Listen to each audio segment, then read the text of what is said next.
This is the Sinner review for the S-Rank Arcane Isomer. Overall, she's really strong as a DPS and works well with her co-release S-Rank Celine, and I, myself, have successfully proven that S0 Isomer with high shackle supports can clear 500 million on both Starsea and War Apostle without using shield stack. However, if you already have a magic damage main DPS like RF11, RF Yao, High Shackle Water Blue, and so on, then I would recommend skipping Isomer and focusing on getting Celine shackles. In general, I would prioritize obtaining S1 Celine over any copies of Isomer, but if I had no magic damage team whatsoever, then I would get S0 Isomer, but go back to Celine shackles until S3 Celine before considering any more Isomer shackles. Now, let's talk about Isomer's kit. The whole thing is based on her ECB, so let's actually start with that. Isomer's basic attacks shoot particle beams, and her ults shoot high energy particle beams. Every time either one of these particles hit an enemy, Isomer's ECB gains a stack up to 888 stacks. When Isomer casts her ECB, she fires a laser beam that deals damage to all enemies in a straight line in front of her, and she gains damage for each stack she's collected so far. She may use her ECB 3 times per battle, with a 30-second cooldown between each cast. After each use, the next ECB's damage is increased by 100%. So the first one does 100% damage, second is 200%, third one is 300%. If you have ECB 3, that's 1000% attack plus 80% damage coefficient for each stack, so full stacks would be 72,000 and 40% multiplier. And on the third ECB, that is a staggering 216 120% multiplier. If you remember my RF Adela video, one cast of RF Adela's boss killing ECB is a 6004% multiplier guaranteed to crit, all four together being 24,016% multiplier. Isomer's ECB is not guaranteed to crit, but it can crit because Isomer is an arcane and can be played with Yin Yang. Hold that thought, we'll talk about it a bit more in Isomer's teams later. Realistically, in my S0 Isomer S5 support runs with LL and Zichuan, I've gotten above 740 stacks of Isomer for the final ECB, so that is still a 180,600% multiplier hit. This is currently the highest multiplier in the game, and so frames Isomer as a Sinner more catered to longer battles, kinda similar to how Hilda wants to gather stacks. Now, we've established that gathering stacks is important for Isomer to deal big damage on her ECB, so let's see how the rest of her kit synergizes into that. Isomer's basic attack hits one enemy with a particle beam, dealing some magic damage and thus gaining 1 stack. This is treated as skill damage. Isomer's ult costs 25 energy and hits in a cross shape, dealing 1 core damage to all enemies hit and also shooting 5 high energy particle beams. Each high energy particle beam deals 240% attack, so her ult has a baseline damage of 1200% multiplier, not too bad. Of course, each hit here also gives 1 stack, so you want to use Isomer's ult as much as possible. Isomer's P1 is basically some bonus damage every time she lands a basic attack or ult particle, and each time you deal 4 types of each hit, a vortex is formed that deals more bonus damage. Isomer's P2 increases her attack speed by 21% at level 10, and for every 20% attack speed gain she has, the damage coefficient of her ult's high energy particle beams increases 0.2 times, and it additionally fires another ult particle beam. Due to this, Isomer's damage scales extremely well with attack speed, and it's considered a must to play her with Celine.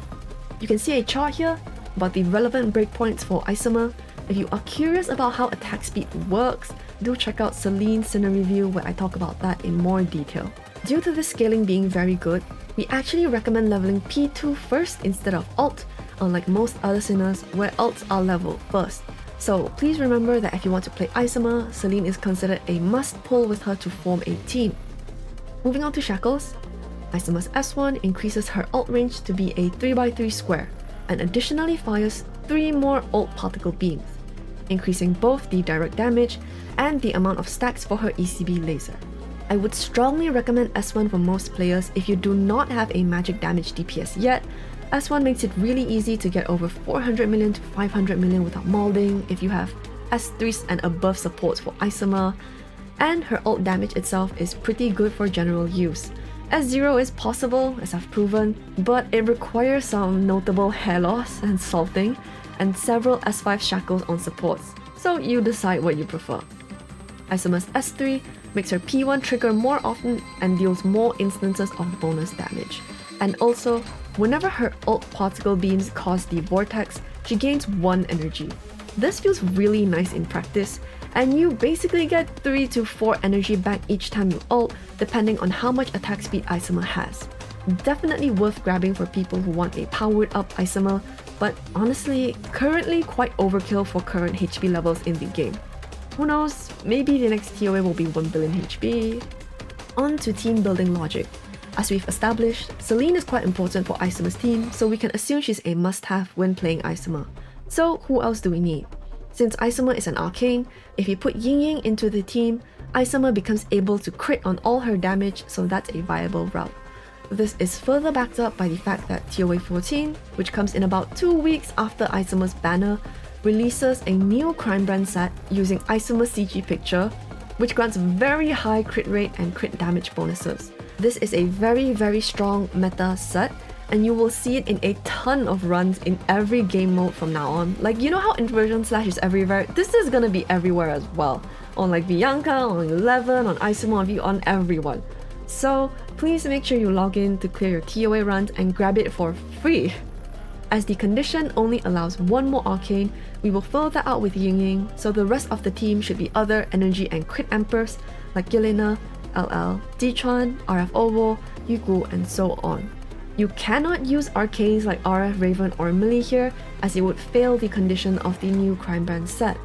However, if you play for attack speed instead of crit, then you can consider the typical magic support instead. LL and Dichuan will be great still for farming out stacks. RF Raven and Millie give great buffs to magic damage. Both methods can do a lot of damage, so don't worry if you don't have Ying.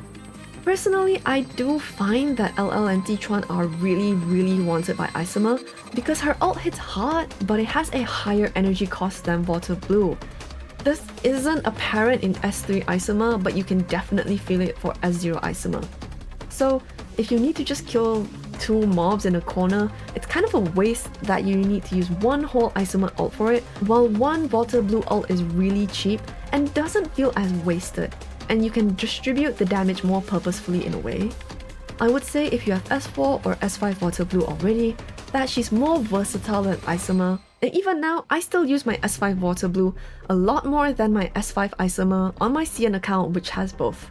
Little gameplay tip: in shorter fights like Dark Zone, you can immediately hit Isomer's first ECB to start the 30-second cooldown, so the ECB you use during the core break after 30 seconds will have the doubled damage, and this really alleviates the energy issues S0 Isomer can have without her ideal supports to solo all the mobs on a stage. Sometimes you need all your ults to wipe the mobs, and then by the time you core break the boss, you only have like 1 or 2 ults left, so being able to just hit really hard and one-hit the boss with the ECB helps a lot.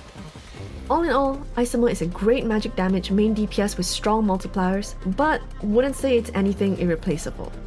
So I wouldn't personally stress about pulling high shackles on Isomer, or even pulling her at all if I had a shortage of hypercubes. She's good, and if you like her, you won't be disappointed, but there are a lot of other options. I cannot emphasize this enough. Make sure you pull for Celine first, because Celine is more versatile and can go with other DPSs, but Isomer relies on Celine. You may also want to wait a few days after banners are released to pull, because the CN server is confirmed to be getting the 4.0 anniversary on the 7th of August, and Global should get Celine and Isomer on the 8th. You might change your pull plans if the anniversary sinners turn out to be very OP, or need a lot of shackles, or don't need a lot of shackles, or maybe they synergize with Manuel and then you need frostbite sinners, whatever could happen. So exercise a little patience.